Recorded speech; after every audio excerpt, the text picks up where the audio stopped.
Hello friends, मैं अभिनव सिंह आपका इस चैनल में बहुत बहुत स्वागत करता हूं। आज के इस वीडियो में हम लोग चर्चा करेंगे कि भारत सरकार ने एक नई शिक्षा नीति 2020 लागू अभी नहीं किया है, लेकिन उसका मसौदा जो पूरी तरीके से तैयार कर दिया गया है और उसे कैबिनेट में पारित भी कर दिया गया है, कैबिनेट में पेश कर दिया गया है। चलिए, इस राष्ट्रीय नई शिक्षा नीति यानी न्यू एजुकेशन पॉलिसी 2020 के तहत कौन कौन सी मुख्य बिंदुएं हैं, कौन कौन सी मुख्य बातें हैं जो हमारे कॉम्पिटिटिव एग्जाम्स में ही नहीं बल्कि ऐसे भी हर स्टूडेंट्स और हर पेरेंट्स को इसके संबंध में एक सामान्य जानकारी होना अत्यंत आवश्यक है। चलिए, इस बारे में हम लोग वीडियो शुरू करते हैं। एक्चुअली क्या है कि अगर हम राष्ट्रीय शिक्षा नीति की बात करें तो यह रिपब्लिक ऑफ इंडिया के लिए तीसरी राष्ट्रीय शिक्षा नीति है। ठीक है, इससे पहले दो और शिक्षा नीतियां आ चुकी है, जो कि सबसे पहली शिक्षा नीति कब आई थी? तो सबसे पहली शिक्षा नीति जो है वो 1968 ईस्वी में कोठारी आयोग के द्वारा, कोठारी कमीशन के द्वारा वो आई थी। ठीक है, और उस समय जो राष्ट्रीय शिक्षा नीति 1968 जो लाया गया था वो माननीय प्रधानमंत्री उस समय श्रीमती इंदिरा गांधी के जुडिशल में लाया गया था, यानी उनके कार्यकाल में लाया गया था। ठीक है, और उसके बाद फिर दूसरी राष्ट्रीय शिक्षा नीति जो आई थी, वो दूसरी राष्ट्रीय शिक्षा नीति राजीव गांधी जब प्राइम मिनिस्टर थे उस समय 1986 ईस्वी में आई थी, जिसे बाद में 1992 ईस्वी में फिर से उसमें कुछ संशोधन किया भी गया था। 1992 ईस्वी में पीवी नरसिंह उसमें प्रधानमंत्री थे। फिर उसके बाद भारत यानी हमारा जो रिपब्लिक ऑफ इंडिया है, इसके तहत ये बहुत ही समझो कि दुर्भाग्यपूर्ण बात है और एक तरफ से बहुत ही हर्ष वाली भी बात है कि नई राष्ट्रीय शिक्षा नीति आ चुकी है और लगभग 34 वर्षों बाद हमें इस नई शिक्षा नीति को हम लोग को देखने का आज मौका मिल रहा है। इस नई शिक्षा नीति के तहत अभी क्या है कि जो पहले मानव संसाधन विकास मंत्रालय हुआ करता था, यानी ministry of human resource development, ठीक है, उस डिपार्टमेंट को चेंज करके मिनिस्ट्री ऑफ एजुकेशन कर दिया गया है। यानी अब चूंकि रमेश पोखरियाल निशंक जो कि मानव संसाधन विकास मंत्री थे, अब उन्हें भारत का शिक्षा मंत्री कहा जाने लगा है। इसके बाद यह नई जो शिक्षा नीति है, इसके तहत 2040 इसमें जो भी मुख्य बिंदुएं जो कही गई हैं उसको 2040 तक जो है उन सभी लक्ष्यों को प्राप्त करने का एक लक्ष्य बनाया गया है, आयाम बनाया गया है। इसके साथ कौन कौन सी बातें कही गई है, तो चलिए इसको शुरू करने से पहले एक और चीज यहाँ पर आपको जानना अत्यंत आवश्यक है कि राष्ट्रीय शिक्षा नीति 2020 जो अभी हाल फिलहाल में जो आई है, ठीक है, इसका मसौदा इसरो के जो प्रमुख, यानी पहले, अभी तो चूंकि वो प्रमुख नहीं है, लेकिन एक्स इसरो प्रमुख के कस्तूरीरंगन जी के अध्यक्षता में या उनके नेतृत्व में एक कमेटी बनाई गई थी जून 2017 में, और उसने इधर ही हाल फिलहाल में यानी जुलाई 2019 में उसे वो सारा का सारा मसौदा जो है वो उन्होंने पूरा तैयार कर लिया था और राष्ट्रीय शिक्षा नीति का वो उन्होंने पूरे तरीके से ड्राफ्टिंग किया था। इससे यह पता चलता है कि भारत सरकार यानी अभी माननीय नरेंद्र मोदी जी की जो सरकार है उसने कितनी गंभीरता दिखाई है और राष्ट्रीय नई शिक्षा नीति जो आई है 2020 में वो समझो कि पूरे मापदंडों पर खरी उतरी है। और जैसा कि आप देख रहे हो, जो हमारा पहले का जो सब स्टैंडर्ड एजुकेशन सिस्टम था वो अब सुपर स्टैंडर्ड एजुकेशन सिस्टम हो चला है अब। और इसमें एक नई पहल की गई है कि भारत में, जो कि पहले नहीं हो रहा था, भारत में पहले ही आप जानते हो कि लगभग भारत के जीडीपी का लगभग 4.43% ही खर्च किया जा रहा था शिक्षा पर, जो कि अब टारगेट किया गया है कि भारत का 6% जीडीपी जो है वो अब खर्च किया जाएगा आगे की शिक्षा पर, जो कि एक बहुत बड़ी बात है।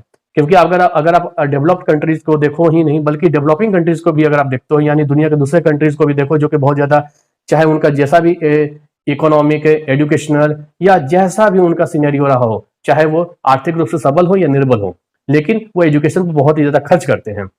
जैसे कि आप देखो, अगर चाइना की बात करें तो चाइना जो है 4% से भी ज्यादा खर्च करता है अपने जीडीपी का। ठीक है, लगभग 270 बिलियन डॉलर जो है उसने पिछले सेशन में खर्च किया है अपने शिक्षा व्यवस्था को दुरुस्त करने के लिए। इससे संबंधित अगर हम जैसा कि हमें जानकारी होनी चाहिए कि पूरे विश्व में सबसे ज्यादा अगर प्रसिद्ध देश अगर कोई है जो कि एजुकेशन के मामले में सबसे ज्यादा प्रसिद्ध माना गया है, वो है फिनलैंड, जो कि अपने जीडीपी का 8% जो है वो खर्च करता है। इसके अलावा स्वीडन जो कि बहुत डेवलप कंट्री है, ह्यूमन डेवलपमेंट इंडेक्स में वो हमेशा आगे रहा है, वह अपने जीडीपी का 6% ऑलरेडी खर्च करता है। इसी के साथ एक सोचो कि एक बहुत ही छोटा सा कंट्री जिम्बाब्वे, जो कि उतना ज्यादा डेवलप भी नहीं है, लेकिन वह भी अपनी एजुकेशन को लेकर बहुत ही ज्यादा गंभीर इसलिए भी है क्योंकि वह भी 6% जीडीपी अपना देश का वो एजुकेशन पर सिर्फ खर्च करता है। किर्गिस्तान जो कि समझो कि एक एशियन कंट्री है, वह भी अपने जीडीपी का जो है वो समझो कि 5.5% जो है खर्च करता है। फिलिस्तीन वह भी अपने जीडीपी का 5.5% जो है वो एजुकेशन पर ही खर्च करता है। इसके अलावा अगर साउथ अफ्रीका, ब्राजील की अगर हम लोग बात कर लें, वो अपने जीडीपी का 5% खर्च करता है और ठीक यही प्रतिशत जो है यूएस भी खर्च करता है अपने जीडीपी का एजुकेशन पर। इससे आपको समझ में आता है कि एजुकेशन पर खर्च करना कितना अत्यंत महत्वपूर्ण है और ये भारत के लिए बहुत ही समझो कि आज गौरवशाली पल है। मैं बहुत ही ज्यादा प्रसन्न हूं यह वीडियो बनाते हुए। और इसमें कौन कौन से मुख्य बिंदु हैं थोड़ा इस पर अब चर्चा कर लेते हैं। तो देखिए, एक्चुअली जो पहले का जो हमारा पहले फॉर्मेट हुआ करता था वो था 10+2 का फॉर्मेट। ठीक है, 10+2 का फॉर्मेट यानी जैसे कि आप जानते हो कि क्लास 1 से स्टार्ट होता है और फिर 10 तक करना पड़ता है। बच्चों को बोर्ड एग्जाम देना पड़ता था 10th का, उसके बाद फिर 11th और 12th यानी +2 और करना पड़ता था। ठीक है, लेकिन अब यह फॉर्मेट चेंज हो गया और अब इसे कर दिया गया 5+3+3+4। अब थोड़ा इसको समझ लेते हैं ये कौन सा फॉर्मेट है। देखो, 5+3+3+4 जो है, इसमें 5, अब हम पहले 5 की बात कर ले तो 5 जो है इसको कहा गया यहाँ पर, इसको फाउंडेशन स्टेज कहा गया है। नई शिक्षा नीति के द्वारा यहाँ पर फाउंडेशन स्टेज कहा गया है। ये जो 5 इयर्स जो है ये किस हिसाब से है, तो इसमें पहले के जो 3 इयर्स हैं यानी पहले के जो 3 साल हैं वो उन छोटे बच्चों के लिए है। यानी 3 साल का जब कोई बच्चा जो है समझो कि एक नन्हा बालक जो कि 3 साल का हो जाता है तो ऑलरेडी वो प्ले स्कूल जाने योग्य हो जाता है। तो प्ले स्कूल से ही अब भारत सरकार जो है वो इन बच्चों पर ध्यान देगी और उनको स्कूल में लाने का वो पूरा कार्य करेगी। ठीक है, अब यानी जो कि पहले आप जानते हो कि जो भी प्री नर्सरी स्कूल हुआ करता था, ठीक है, जो पहले प्री नर्सरी स्कूल होता है, प्ले स्कूल जो कि अलग से चलता है, ठीक है, वो भी अब समझो कि एक प्राइमरी स्कूल सिस्टम में उसको लाया जाएगा। और इसमें ये बहुत ही महत्वपूर्ण बात कही गई है कि पहले का जो 3 साल है, जैसे आंगनबाड़ी वगैरह जो चलता है तो आंगनबाड़ी से संबंधित जो भी 3 साल होता है, जो प्री नर्सरी कोर्सेज होते हैं, ठीक है, या प्ले जो किंडरगार्टन से रिलेटेड जो भी कोर्सेज होते हैं, तो पहला 3 साल यानी 3 साल के बच्चे से वो 6ठा साल का जब वो बच्चा हो जाएगा तो वो इस 5+ सिस्टम के अंतर्गत आएगा। यानी वो क्या होगा कि पहला, दूसरा, तीसरा 3 साल जो हुआ उसने क्या किया, वो प्री नर्सरी क्लासेस उसको दिया जाएगा और बिल्कुल खेल कूद माध्यम से दिया जाएगा। यहाँ पर कोई भी एग्जाम नहीं होंगे। फिर इसके बाद का जो फिर क्लास 1 और क्लास 2 होगा, ठीक है, वहां भी कोई एग्जाम नहीं होगा, वहां भी समझो कि बिल्कुल खेल कूद माध्यम से ही बच्चों को पढ़ाया जाएगा। यानी ये जो 5+3+3+4 सिस्टम है, इसके अंतर्गत 5 सिस्टम की मैं अगर बात कर रहा हूं तो पहले का 3 जो है वो समझो कि किंडरगार्टन के तर्ज पर दिया गया है, यानी उन बच्चों को जो कि प्री नर्सरी स्कूल्स के जो बच्चे होते हैं उनके लिए यह चीज बनाया गया। ठीक है, उसके बाद का फिर 4था और 5वां साल जो है वो क्लास 1 और क्लास 2 स्टैंडर्ड के लिए है। उसके बाद फिर ये फाउंडेशन स्टेज कहलाएगा। और फाउंडेशन स्टेज में क्या है कि इसमें पूरी तरीके से खेलकूद पर पूरी तरीके से फोकस किया गया है कि बच्चों में किसी भी तरह का कोई भी मतलब समझो कि कोई भी बोझ न हो, पढ़ाई का कोई बोझ न हो और बिल्कुल खेलकूद माध्यम से ही उनको पूरी तरीके से ट्रेंड किया जाए, उनमें क्रिएटिविटी को जनरेट करने की कोशिश की जाए।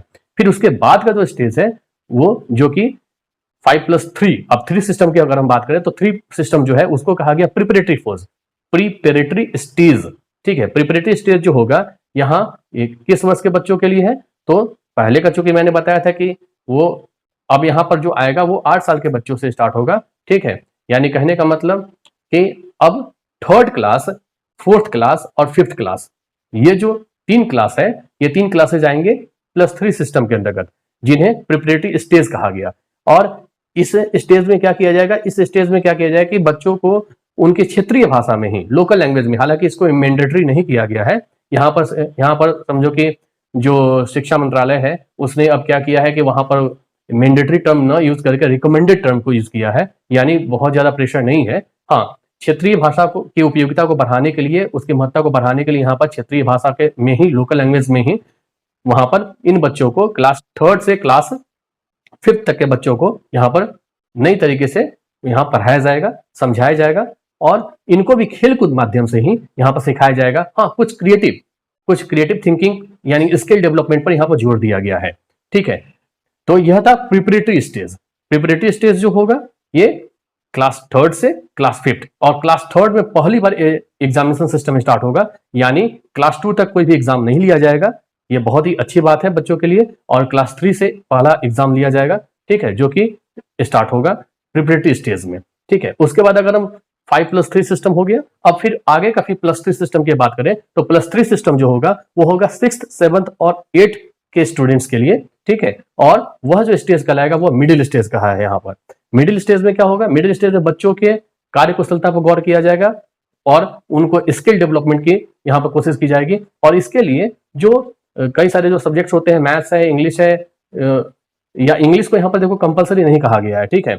मैथ्स है, आपको साइंस है, या सोशल साइंस होता है, सोशल स्टडीज होता है, यहाँ तक कि ह्यूमैनिटीज होते हैं, ठीक है। उन सारे चीजों को मेन कोर्स में ही सम्मिलित कर दिया गया है, ठीक है। और इसके अलावा जो है और भी कुछ क्या किया गया है, तो इसमें यहाँ पर कुछ साइंटिफिक, साइंस एंड टेक्नोलॉजी से रिलेटेड जो है कुछ टेक्निकल एस्पेक्ट्स पर गौर किया गया है। यानी इसमें कोडिंग को इंक्लूड किया गया है। कोडिंग, जो कंप्यूटर का जो कोडिंग होता है, बच्चों को इस 6th स्टैंडर्ड से ही समझो कि नए नए ऐप बनाने को प्रेरित किया जाएगा, ताकि कंप्यूटर और टेक्नोलॉजी से रिलेटेड जो तकनीकी शिक्षा है उस पर यहाँ पर गौर किया गया है, जोर दिया गया है, जैसे चाइना में चलता है या फिर यूएस में चलता है। फिर यहाँ पर यह जो मिडिल स्टेज है, इस मिडिल स्टेज में 10 डेज ऐसे होंगे जो कि बिल्कुल बैगलेस होंगे। वहां पर बच्चों को बैग नहीं ले जाना है। वो जो होगा वहां इंटर्नशिप होगा। वहां पर बच्चे अपनी इच्छा अनुसार जो मान लीजिए कि बच्चे अगर कुछ उनका किसी भी क्षेत्र में अपना एक इंटरेस्ट है, तो उस इंटरेस्ट को ध्यान में रखकर वो नई नई कुछ तकनीकी या कुछ कला से संबंधित कुछ नवीनतम शिक्षा वो प्राप्त कर सकते हैं, ठीक है। वो स्कूल की ओर से उसको ये प्रायोरिटी दिया जाएगा, ठीक है। अब कैसे, जैसे मान लो कि कोई एक बच्चा है जो कि जिसको ये बनाना सीखना है कि हाँ कैसे कुर्सी टेबल वगैरह कैसे बनाया जाता है, यानी कारपेंटर से संबंधित चीज वो बनाना सीखना चाहता है। या कोई ऐसा बच्चा है जो कि पेंटिंग में बहुत ज्यादा उसका रुझान है, वो एक बड़े पेंटर से पढ़ना चाहता है, कुछ सीखना चाहता है, समझना चाहता है, ठीक है। तो उसके लिए उसके लिए समझो कि वो बिल्कुल 10 दिन जो होगा वो समझो कि पेंटिंग वो बड़े पेंटर से वहां पर ट्रेनिंग ले सकता है, या बड़े कारपेंटर से ट्रेनिंग ले सकता है, या मान लो कि कंप्यूटर से संबंधित उसको किसी चीज में, सॉफ्टवेयर में अगर उसकी रुझान है तो वो आईटी जो प्रोफेशनल्स हैं उनसे वो ट्रेनिंग ले सकता है स्कूल के ही माध्यम से। ये बहुत ही इंटरेस्टिंग बात है, जो कि आपको बहुत सारे डेवलप कंट्रीज में जो स्टैंडर्ड फॉलो किया जाता है उस स्टैंडर्ड को यहाँ पर फोकस किया गया है। ये बहुत खुशी की बात है। इसके अलावा अब ये तो 5+3+3, इसके अलावा फिर आगे का जो +4 सिस्टम है, उस +4 सिस्टम को यहाँ पर, यानी +4 सिस्टम का मतलब क्या, 8 तक तो हो ही गया, +3, अब उसका +4 का मतलब क्या, 9, 10th, 11th और 12th। तो 9, 10th, 11th और 12th के जो बच्चे होंगे उनको उस स्टेज को सेकेंडरी स्टेज कहा गया, यानी +4 स्टेज को क्या कहा गया, सेकेंडरी स्टेज। उसमें क्या होगा कि उसमें जैसे वहां पर कुछ एक अलग तरीके से फॉरेन लैंग्वेज भी लेने को प्रेरित किया गया है, यानी फॉरेन लैंग्वेज भी आप वहां पढ़ सकते हैं, चाहे फ्रेंच है या स्पेनिश है, ठीक है, कई तरह के फॉरेन लैंग्वेज भी पढ़ सकते हैं। यहाँ पे एक कंट्रोवर्सी है कि मैंड्रिन यानी चाइना का जो एक लैंग्वेज है उसको यहाँ से एक्सक्लूड कर दिया गया है, यानी चाइनीज लैंग्वेज को पढ़ाने को यहाँ पर जो शिक्षा मंत्रालय उसने जोर नहीं दिया, उसको वहां से हटा दिया गया है। लेकिन हालांकि मेरा यह मानना है कि जो चाइनीज जो लैंग्वेज है उसको भी यहाँ पर पढ़ाया जाना चाहिए, क्योंकि चाइना में भी इंडियन लैंग्वेज को प्रेफरेंस दिया जाता है, इंडियन लैंग्वेज वहाँ पढ़ाया जाता है। अगर चाइनीज लैंग्वेज अगर पढ़ाया जाएगा तो यहाँ के जो बच्चे हैं वो चाइना में भी अपना जॉब बहुत अच्छे से कर पाएंगे, और चाइनीज जो कल्चर है वहां पर बहुत अच्छे से एक और सराहनीय कदम यह उठाया गया है कि भारत सरकार ने इसमें इस स्टेज में, यानी सेकेंडरी स्टेज के बच्चों के लिए, यानी 9, 10th, 11th और 12th के बच्चों के लिए मल्टी डिसिप्लिनरी सिस्टम लागू कर दिया है। यह बहुत ही खुशी की बात है। अब ये मल्टी डिसिप्लिनरी सिस्टम होता क्या है, तो देखो मल्टी डिसिप्लिनरी सिस्टम का मतलब यह है कि इसमें बच्चे जो है अपनी इच्छा अनुसार जिसमें उनका रुझान है, जिसमें उनकी इच्छा है, जिसमें उनकी रुचि है, वो मेन सब्जेक्ट के रूप में ले सकते हैं। अभी तक क्या होता था, जैसे मान लो कि किसी बच्चे को अगर म्यूजिक में इंटरेस्ट था या किसी बच्चे को स्पोर्ट्स में इंटरेस्ट था, तो वो फिजिकल एजुकेशन या म्यूजिक वगैरह जो सब्जेक्ट्स थे वो उनको क्या करना पड़ता था, उनको एडिशनल सब्जेक्ट के रूप में लेना पड़ता था, ठीक है। जबकि यहाँ पर मेन सब्जेक्ट के रूप में लेने का यहाँ पर ऑप्शन खुल गया है, ये बहुत ही ज्यादा खुशी की बात है, ठीक है। इससे क्या होगा कि अब देखो, अब रुझान यह है, नई शिक्षा नीति के तहत यह कोशिश की जा रही है कि बच्चे जो है उनमें इनोवेटिव, साइंटिफिक, क्रिएटिव और प्रैक्टिकल बेस्ड जो एजुकेशन है उस सिस्टम को ज्यादा तवज्जो दी गई है। ये बहुत ही हार्दिक प्रसन्नता की बात है, क्योंकि अभी तक क्या होता था कि अभी तक जो भी बच्चे थे वो अपना रटंतु विद्या की तरह अपने पढ़ते थे, यानी पूरा का पूरा जो साल था वो पूरे के पूरे साल में जब एग्जाम का जब टाइम आता था तभी वो पढ़ते थे।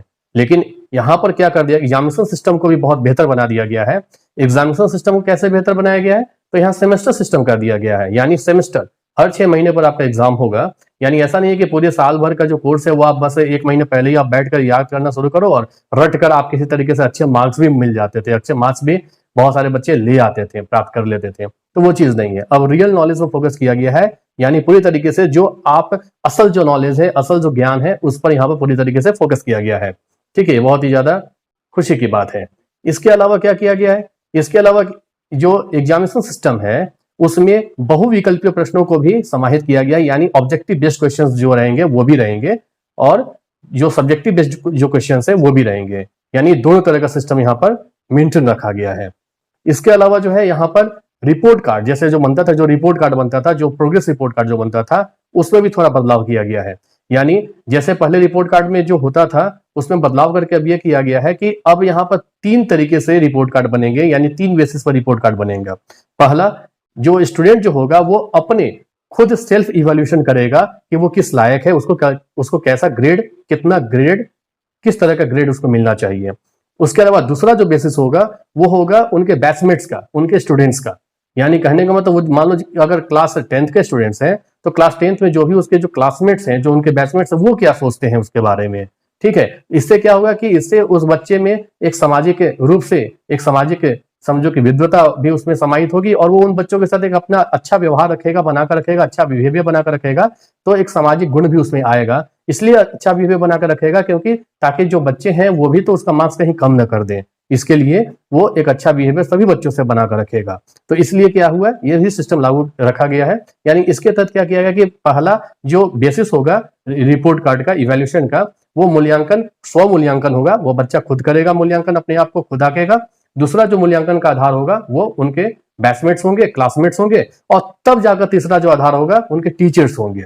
ठीक है, और जो भी क्वेश्चन जो पूछे जाएंगे एग्जाम्स में, जो भी एग्जाम, जो सेमेस्टर वाइज जो एग्जाम्स होगा उसमें जो भी क्वेश्चन जो पूछे जाएंगे वो पूरी तरीके से समझो कि वो थ्योरेटिकल नहीं होंगे, वो प्रैक्टिकल बेस्ड होंगे। प्रैक्टिकल बेस्ड का मतलब है कि वहां पर सोच, क्रिएटिव थिंकिंग के साथ होंगे, ताकि आपको रियल में पढ़ना पड़ेगा उन बच्चों को, और उन बच्चों में जो असल ज्ञान है, ज्ञान से संबंधित यानी थोड़ा सा स्टैंडर्ड क्वेश्चंस अब पूछे जाएंगे। ठीक है, ये बहुत ही अच्छी बात है। फिर उसके बाद इन बच्चों में ये बहुत ही अच्छी और खुशी की बात यह हो गई है कि अब जो बच्चे हैं ये अपने हिसाब से, जो कि पहले जो मैंडेटरी होता था कि नहीं चलो ठीक है बस 5 सब्जेक्ट ही पढ़ने होते थे, और 5 सब्जेक्ट जो पढ़ने होते थे उनका भी एक कलेक्शन फिक्स था, म्यूजिक आपको नहीं लेना था, म्यूजिक लेना भी था तो एडिशनल सब्जेक्ट के रूप में लेना था, तो वह सब चीज अब यहाँ पर खत्म हो गया है। अपनी इच्छा अनुसार जो बच्चे की इच्छा है वो बच्चा अपनी इच्छा अनुसार से मेन सब्जेक्ट के रूप में ले सकता है। इसके अलावा ये था, तो इस तरीके से यहाँ पर था, देखो 5+3+3+4, आई होप ये सिस्टम आपको समझ में आया होगा। पहला जो 5 सिस्टम था उसको कहा गया था, क्या कहा गया था, उसको फाउंडेशन स्टेज कहा गया था। ठीक है, यानी बच्चा जिसकी आयु जो है बच्चा जिसकी आयु समझो कि 3 वर्ष की थी, वहां से वो बच्चा उस प्रिमिटिव स्टेज में यानी फाउंडेशन स्टेज में आया था। तो 3+5 कितना हो गया, 8, यानी 3 से 8 साल के बच्चे किस में पढ़ेंगे, वो पहले यानी पहले स्टेज में पढ़ेंगे।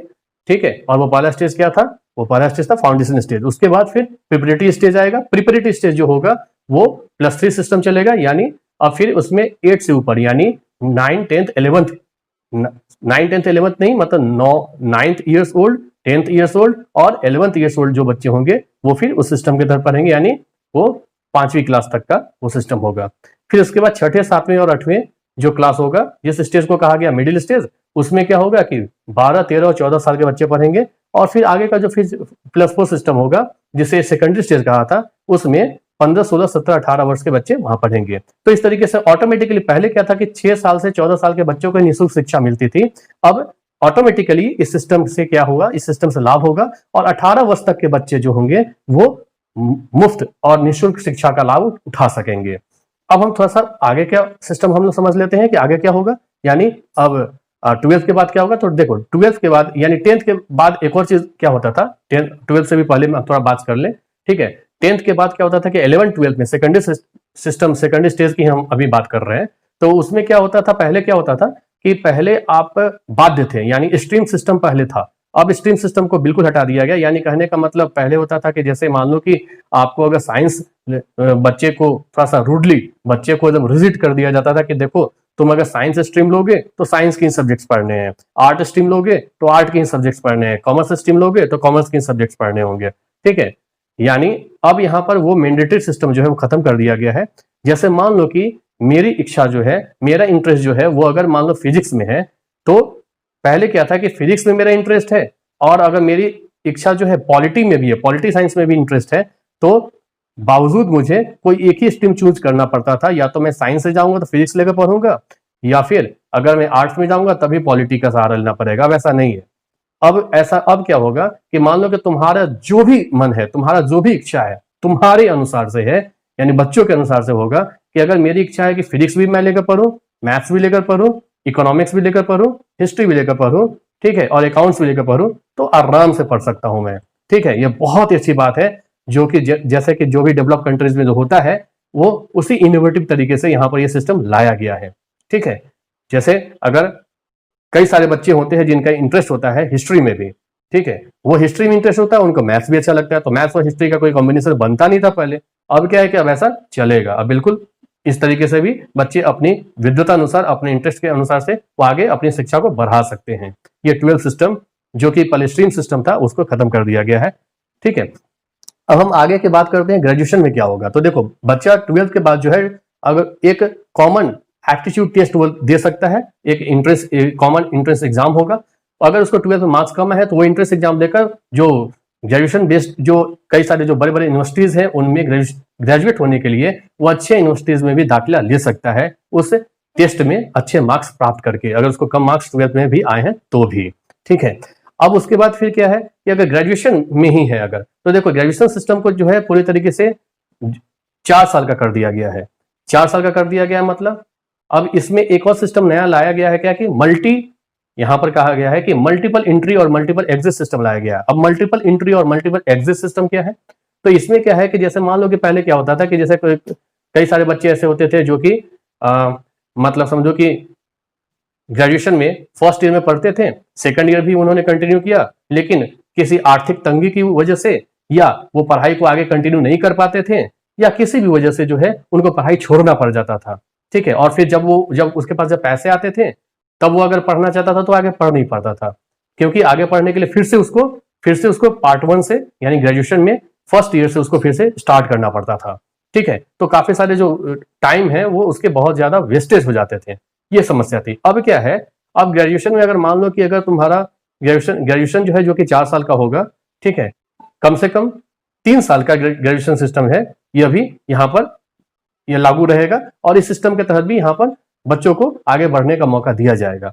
कम से कम 3 साल का ग्रेजुएशन मैं क्यों कर रहा हूं, तो थोड़ा देख लो।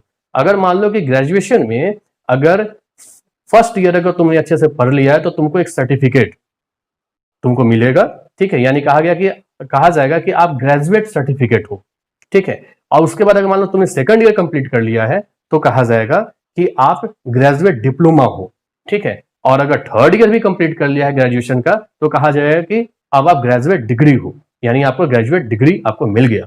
ठीक है, उसके बाद भी हालांकि ये जो थर्ड ईयर जो आपने ग्रेजुएशन का कंप्लीट किया वो आपके जॉब लेने के लिए, जॉब पर्पज से ग्रेजुएशन कोर्स के लिए वो इंपॉर्टेंट है। उसके बाद आपको आगे ग्रेजुएशन का आगे कंटिन्यू करने की जरूरत नहीं है। लेकिन जो बच्चे रिसर्च से संबंधित हैं या आगे कुछ रिसर्च करना चाहते हैं, कुछ नया करना चाहते हैं, कुछ इनोवेशन लाना चाहते हैं, कुछ प्रोजेक्ट अपना कुछ पब्लिश कराना, कुछ रिसर्च जो है पब्लिश कराना चाहते हैं, तो वो अपना पढ़ाई जारी रखेंगे। ग्रेजुएशन उनका आगे भी चलेगा, 1 साल और का चलेगा, और उनको चौथा साल जैसे ही कंप्लीट होगा उनका ग्रेजुएशन का, तब उनको जो डिग्री मिलेगा वो डिग्री रिसर्च का मिलेगा। ये बहुत ही इंटरेस्टिंग है। उसके बाद के सिस्टम के लिए क्या किया गया है, यानी ग्रेजुएशन के बाद क्या होगा, ग्रेजुएशन के बाद आपको पीजी करना पड़ेगा। पीजी यानी पोस्ट ग्रेजुएशन। तो पोस्ट ग्रेजुएशन करने के लिए अब क्या होगा, जो बच्चे जिन्होंने 4 साल का ग्रेजुएशन किया है, 4 साल कंप्लीट किया उन्होंने, तो उनके लिए पीजी का जो कोर्स होगा, पोस्ट ग्रेजुएशन का जो कोर्स होगा वो 1 ही साल का होगा। और जिन बच्चों ने 3 साल का ग्रेजुएशन किया है उनके लिए पोस्ट ग्रेजुएशन का जो कोर्स होगा वो 2 साल का चलेगा। ठीक है, अपनी इच्छा अनुसार है, बच्चे जैसा चाहेंगे उस हिसाब से उनको यहाँ पर बेनिफिट होगा। अब उसके बाद है कि पोस्ट ग्रेजुएशन के बाद क्या है। अब देखो, पोस्ट ग्रेजुएशन के बाद क्या है कि एमफिल का जो कोर्स होता था पीएचडी करने के लिए, उसको पूरी तरीके से खत्म कर दिया गया है। एमफिल सिस्टम जो कि उसको खत्म करने के बाद अब डायरेक्ट जो है आपका पीजी करने के बाद डायरेक्ट जो है आप पीएचडी में आप इंटर हो जाएंगे और पीएचडी कोर्स आप करने लगेंगे। ठीक है, ये बहुत इंटरेस्टिंग बात है। पीएचडी के लिए आपको एमफिल करने की जरूरत नहीं पड़ेगी। ऐसा माना जाता था इंडियन स्टूडेंट्स के साथ या कई सारे एशियन कंट्रीज स्टूडेंट्स के साथ कि एमफिल एक अलग से कोर्स आया था और उसमें कई सारे जो रिसर्च जो सिस्टम है उसमें अपडेशन के लिए यानी उससे पहले ट्रेंड होने के लिए उनको एमफिल करना पड़ता था, तब जाके वो पीएचडी के लिए एलिजिबल माने जाते थे। लेकिन अब यहाँ डायरेक्ट बाकी सारे डेवलप कंट्रीज की तरह क्या हो गया कि आप अगर पोस्ट ग्रेजुएशन आपने कर लिया है तो डायरेक्ट आप फिर इंटर्ड हो जाएंगे किसमें, आप पीएचडी के लिए एलिजिबल हैं, पीएचडी आप कर सकते हैं। ठीक है, तो यहां पर आप उससे पहले की अगर बात करें ग्रेजुएशन और पोस्ट ग्रेजुएशन का जो सिस्टम है उसमें आप अपने इच्छानुसार से, जैसा मैंने बताया ना कि यहाँ पर क्या है कि मल्टीपल एंट्री मल्टीपल एग्जिट, यानी तुमको अगर 2 से 3 4 और भी सारे कोर्सेज अगर करने हैं, ठीक है, और 3-4 सब्जेक्ट्स में अगर तुमको मान लो ग्रेजुएशन करना है तो तुम्हारा क्या होगा, तुम आराम से कर सकते हो। पहले ऐसा नहीं होता था, अब आप तुम आराम से कर सकते हो। तुम्हारा एक अलग तरीके से एकेडमिक बैंक क्रेडिट बनेगा, यानी जितना तुम कोर्स करोगे, जैसे मान लो कि तुमने सर्टिफिकेट ग्रेजुएशन सर्टिफिकेट 1 साल तुमने कंप्लीट कर लिया है तो तुम्हारा सर्टिफिकेट का तुमको कुछ ग्रेड पॉइंट मिल गया। उसके बाद फिर मान लो कि तुमको आर्थिक तंगी आया, फिर 4 साल बाद तुम फिर से आगे तुम ग्रेजुएशन डिग्री को फिर से आगे तुम कंटिन्यू करना चाहते हो, तुम आगे का पढ़ना चाहते हो, तो तुमने जो ग्रेजुएशन का फर्स्ट ईयर जो कर रखा था, ठीक है, उसके बाद का तुम सेकंड ईयर से फिर आगे तुम प्रोसीड करोगे। ठीक है, क्योंकि वो तुम्हारा जो एकेडमिक बैंक क्रेडिट है वो तुम्हारा ऑटोमेटिक बन चुका है, फिर उसके बाद का क्रेडिट जो है तुम्हारा बनेगा। ये बहुत ही अच्छा सिस्टम है। ठीक है, इसमें क्या है कि तुम अगर कोई भी पढ़ाई का कोई भी चीज तुम कोर्स जो तुम पहले तुम छोड़ चुके हो किसी कारणवश, उसको तुम आगे फिर कंटिन्यू कर सकते हो। ये मल्टीपल, यहाँ पर इसी को कहा गया मल्टीपल एंट्री। जब मर्जी हो, जैसे मर्जी हो, जितना तरीके से आप एंट्री लो और फिर जब मर्जी हो एग्जिट भी हो जा सकते हो। यही है मल्टीपल एग्जिट और मल्टीपल एंट्री सिस्टम। इसको लागू रखा गया जाएगा, इसको लागू किया जाएगा। ठीक है, ये बहुत ही अच्छी बात है, बहुत ही यूनिक बात है, जो काफी सारे बच्चों के लिए या जो भी कई सारे जो गृहिणियां हैं, ठीक है, कई सारी जो छात्राएं हैं जिनकी शादी वगैरह भी हो जाती है तो उनको कई सारी समस्या आ जाती है, उनके लिए भी बहुत ही ज्यादा ये यूज। बहुत ही इंटरेस्टिंग बात यह पहल की गई है कि विश्व स्तरीय जो टॉप 50 या टॉप 100 जो यूनिवर्सिटीज हैं उनको इन्वाइट किया गया है, यानी वो भी अपना चाहे तो अपना कैंपस यहाँ पर वो खोल सकते हैं और यहाँ पर अपना कैंपस जो है वहां पर इनबिल्ड करा सकते हैं, अपना कैंपस वो रजिस्टर्ड कर सकते हैं। हालांकि इसकी पहल जो है केंद्र, इसकी पहल बहुत पहले ही कांग्रेस सरकार में मनमोहन सिंह ने इसकी पहल की थी, जिस समय बीजेपी ने खुद विरोध किया था, लेकिन आज बीजेपी खुद ये सिस्टम लेकर आई है। और हालांकि इस पॉलिटिक्स में हमें नहीं पढ़ना है, लेकिन पॉलिटिकल मैटर को अलग रखते हुए अगर हम कुछ जानने की कोशिश करें तो ये बहुत ही अच्छी पहल है, क्योंकि कई सारे जो वर्ल्ड क्लास जो यूनिवर्सिटीज हैं, Harvard university, Oxford university, California university, ऐसे कई सारे जो यूनिवर्सिटीज हैं उनको भी, उनके तहत भी यहाँ के स्टूडेंट्स को, भारतीय लोगों को, भारतीय बच्चों को पढ़ने का मौका मिलेगा। जिससे क्या होगा कि जो कॉलेजेस हैं, जो भी यूनिवर्सिटीज हैं, जो इंडियन यूनिवर्सिटीज हैं, उनमें भी एक कंपटीशन की भावना आएगी और वो भी अपनी क्वालिटी को बढ़ाएंगे ताकि बच्चे उनमें दाखिला, उन इंडियन स्कूल्स, उन इंडियन कॉलेजेस में दाखिला ले सकें। ठीक है, ये बहुत अच्छी पहल है। उसके बाद क्या है कि एक और चीज यहाँ पर किया गया है कि जो भी प्राइवेट स्कूल सिस्टम है या जो भी प्राइवेट कॉलेजेस सिस्टम है, उनके जो कई सारे, ऐसा बार देखा गया, कई सारी ऐसी कंप्लेंट्स आती थी कि बहुत ही ज्यादा मनमाना फीस वसूला जाता था, बहुत ही महंगा कोर्स होता था। तो उस महंगाई को खत्म किया गया है, करने की कोशिश की जा रही है। एक्चुअली खत्म कर दिया नहीं गया, लेकिन खत्म करने की कोशिश की जाएगी। कहा गया है कि एक फी स्ट्रक्चर जो है वो फिक्स कर दिया जाएगा, जिसके तक कोई भी प्राइवेट स्कूल है या प्राइवेट कॉलेज है वो उतना ही फीस अधिकतम ले पाएंगे, उससे ज्यादा वो नहीं ले पाएंगे। ये बहुत ही अच्छी बात है। इसके बाद फिर क्या किया गया है कि जो भी कई सारे जो कॉलेजेस हैं, जो कॉलेजेस जो कि 15 साल जिनका हो चुका है इस्टेब्लिशमेंट का या उनके कोर्सेज चलाने का 15 साल हो चुका है, उनको ऑटोनॉमी दी जाएगी। उनको कहीं भी किसी दूसरे यूनिवर्सिटी से सर्टिफिकेट लेने की जरूरत नहीं है, यानी सर्टिफिकेशन सिस्टम को खत्म कर दिया गया है। ठीक है, तो ये और भी अच्छी बात है। इसके बाद फिर यहाँ पर अगर टीचर्स की बात की जाए, अगर हम टीचर्स के लिए अगर बात करें, टीचर्स के लिए क्या किया गया है, तो देखो टीचर्स को क्या है कि अगर आपको टीचर बनना है, जिन स्टूडेंट्स को टीचर बनना है तो 10+2 करने के बाद से ही अब वो 10+2 के बाद जो है उनको 4 साल का एक टीचर्स से संबंधित एक कोर्स करना पड़ेगा, स्पेशलाइज कोर्स करना पड़ेगा, तब जाकर वो टीचिंग फील्ड में आ जाएंगे। जिससे वो अभी क्या है कि अभी 2 साल का बस बीएड होता है या 2 साल का एमएड होता है, अब उनको कंबाइंड इंटीग्रेटेड कोर्स 10+2 के बाद से ही उनको करना पड़ेगा। हाँ, हालांकि जिन्होंने ग्रेजुएशन किया है और उसके बाद उनको 1 या 2 साल का ही स्पेशल कोर्स करना पड़ेगा टीचिंग में आने के लिए। लेकिन 10+2 के बाद जिनका यह तय हो चुका है कि उनको आगे शिक्षक बनना है, तो उनकी शिक्षा गुणवत्ता को बढ़ाने के लिए ऐसा कुछ प्रेफरेंस दिया गया है। ठीक है, फिर इसके बाद अगर हम बात करें अब जो टीचर्स हैं, उन टीचर्स की क्वालिटी को भी बढ़ाने के लिए 4 साल का एक अलग से स्पेशल जो प्रोग्राम लाया गया है, ये बहुत ही यूनिक बात इसलिए भी है क्योंकि आज के डेट में आप देखते हो कि टीचर्स जो है, टीचर्स में काफी सारे प्रॉब्लम्स आ रहे हैं, टीचर्स की जो गुणवत्ता होने की इसलिए भी प्रॉब्लम है क्योंकि जो गवर्नमेंट आप देख रहे हो, इसलिए तो हमारा जो गवर्नमेंट जो स्कूल है या गवर्नमेंट जो सिस्टम है वो इतना ज्यादा पुअर है, हमारे एजुकेशन का जो पॉलिसी है बहुत ही ज्यादा वो समझो कि अनसक्सेसफुल हो जाता है, उतना ज्यादा क्वालिटेटिव होता नहीं है ड्यू टू टीचर्स ऑल्सो। ठीक है, तो टीचर्स अपनी गुणवत्ता को बढ़ाने के लिए उनको भी अपडेट रहना पड़ेगा, उनको भी क्वालिटेटिव रहना पड़ेगा, उनको भी टेक्निकल बनना पड़ेगा। इसलिए कई सारे ऑनलाइन प्रोग्राम्स लाए जाएंगे, कई सारे ऑनलाइन ट्रेनिंग प्रोग्राम्स लाए जाएंगे टीचर्स के लिए भी, और स्टूडेंट्स के लिए तो ऑनलाइन सिस्टम को मेंटेन किया ही जाएगा, ऑनलाइन सिस्टम को दुरुस्त किया ही जाएगा, कंप्यूटर एजुकेशन को और भी ज्यादा हाईलाइट तरीके से इंप्रूव किया जाएगा, साइंटिफिक रिसर्च को बढ़ाया जाएगा, रिसर्च सिनेरियो को और भी ज्यादा इनहेंस किया जाएगा। ये सब सिस्टम तो चलेगा ही।